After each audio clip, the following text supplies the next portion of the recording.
I knew running was kind of not the question that I was trying to answer, like how can I get back to running well? It was how can I get back to feeling like a normal human. So in the excerpt to your book, you go into thyroid issues that you were experiencing, in 2017 after the Boston Marathon. Can you kind of describe what your body and mind felt like during that time? When I look back at it, it was a lot like being jet lagged. When you go overseas and you have that first day where you're trying to stay awake so you can go to adjust to the time zone, but your body just intuitively knows it's like 2 a.m. and you should be asleep. That was sort of the fatigue of every day. And, it was kind of like, I feel like I should be asleep, but it's the middle of the afternoon. I don't understand why I'm so tired. So that was the fatigue portion. The mental side was really, it was very dark. I felt like typically I'm this happy, kind of optimistic person, very logical, and that part of me was just this really tiny blip in the back of my mind. And the majority of me, I was just really down and sad and, almost apathetic to life, which when I think about how I typically am is just so far from who I am and how I act and what I think about on a regular basis. So it was a little tiny portion of me knew that was not me, but it just couldn't do anything to shake that feeling. So it was just a very out of touch with myself feeling. You described what you called a constant state of depletion. So as someone who was and is one of the best endurance athletes in the world, how difficult was it going from that to, as you said, like struggling to, walk up a flight of stairs? It was incredibly hard. I think I was able to push through for a long time, and it was, like workouts weren't going great. It wasn't a running thing that made me really look into it. It was like running's not going well, so I need to take a break. And it was almost like when I took a break, that's when my body was like, oh, thank goodness, like let's just really take a break all around. And that's when everything started to kind of compile. But I knew running was kind of not the question that I was trying to answer, like how can I get back to running well? It was how can I get back to feeling like a normal human. The athlete side, the professional athlete side was really not even on my radar at that point. It was just like one step at a time. And if I can get back to being an athlete, great, but that's certainly not top of the list right now. Yeah, and I know you said that you had experienced a lot of the various symptoms of these thyroid issues over a year before you really went to the doctor. As you mentioned, you went to the urgent care. Why do you think that it took you so long to look into these issues? I think I spent a lifetime and made a career out of managing fatigue. That's like what you do with the marathon. It's getting comfortable being uncomfortable, and particularly with the program I was training in, it was let's get really tired and then be the best at running really tired, and I was really, really good at that. You sort of turn down the dial of what fatigue even feels like, and I kind of compared a lot to my stress fracture in 2012. Like, when I look back, I'm like, oh, I was experiencing like this deep itch in my hamstring, and then it's like, oh, the itch and pain sensations are very close to each other.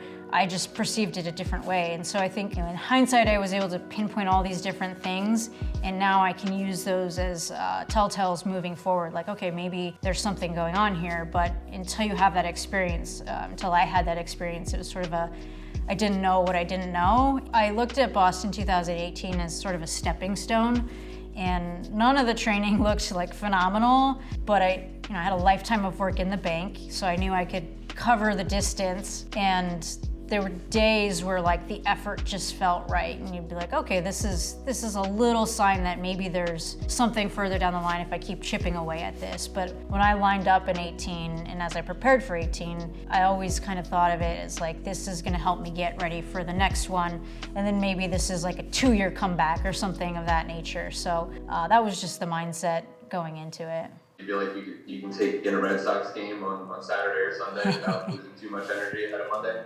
I won't, but I definitely recommend it to anybody else who's in town. Like, it's an awesome thing to do, and you feel the energy of the race in the stadium there. If you're against that, like, I'll definitely go on Tuesday. I'll catch a game.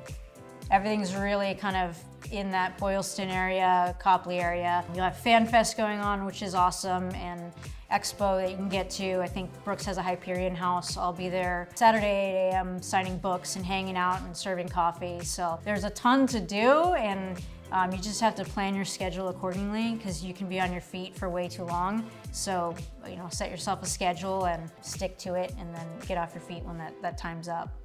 I'm always on the Charles. It's super simple, flat, and yeah, everyone's out there. So it's kind of like who's who of running on the Charles. It's pretty dialed at this point. I know my breakfast. I'll be up around 3 to 4 hours before the race. Have a bowl of white rice and maybe some leftover pasta that's plain. Have that, some coffee, be sipping on some Power Bar electrolyte drink, and get ready for the bus. So I pack everything the night before so there's no questions, and then we take the long bus ride to Hopkinton, which is always a little frustrating because you have to run back, but the bus ride feels pretty long, so try not to think about that too much. Do you have a favorite part of the course? I love the last 6 miles. I think that's where the challenge is, and if you've been really smart, you can actually really hammer that late part of the course, and it's sort of the crescendo too of the crowd. It builds as you get into the race, and then as you're getting into the city that Hereford and Boylston are just gonna be epic. So that anticipation, that sort of crescendo as you're going is super fun to look forward to. In my opinion, the most exciting finish line in running. I haven't done all the marathons, but I've done most of the majors, and that turn is just, you get the full Boston experience, and the crowd's going bananas, and you can see the finish line, you can see the photo bridge, and sort of everything's just big, so it looks like it's pretty close, but it's a little bit further away than you think, so be prepared for that. Don't kick a little bit too early. I think it's about 600 plus meters, so you gotta wind up to it. It's like near Newton Falls, and there's this gnarly downhill. Everyone gets going way too quick there. It's just a little too far out in the race to be going as quick as it usually gets going, but the downhill just kind of drags you in. And then there's an uphill where there's usually a water station. It's so hard to feel like you're trying to stay connected with that group, but then you're also trying to get your fluids and drink while running up a giant hill. So that always stands out as a part that I dislike. I try to remind myself that they're a nice relief. Like, you've been running down the hills for so long and your quads start feeling it. It's just a chance to use a different muscle group, and just having that kind of positive attitude about it sort of helps out a little bit when you're grinding up the top of them. Every single one of them has enough recovery on the backside. You get a nice gradual downhill, you get some leveling off, and then you start to wind up for the next big climb. You're gonna get to recover, you're gonna get to regroup, and attack the next one. There's something about knowing the races that have come before you, and the epic battles that have taken place on Boylston. I think in 2011, it was like the second or third year in a row where the women's race was decided by 2 to 3 seconds. You feel the history on that stretch, and it's not just you, like the fans understand it as well. Talking about it, and like the hair on my arm goes up because it's just so special, and you get to celebrate just all the hard work, and that you've even made it to Boston, and now that you're gonna get to cross the most epic finish line in running. What's your favorite spot to grab a post-race drink after Boston? Pretty much anywhere that's open and close now. We go to Fenway, have a nice time there, bounce around the city. I think Bukowski's is really cool. They got a great beer list, so hopefully it's not too crowded after this.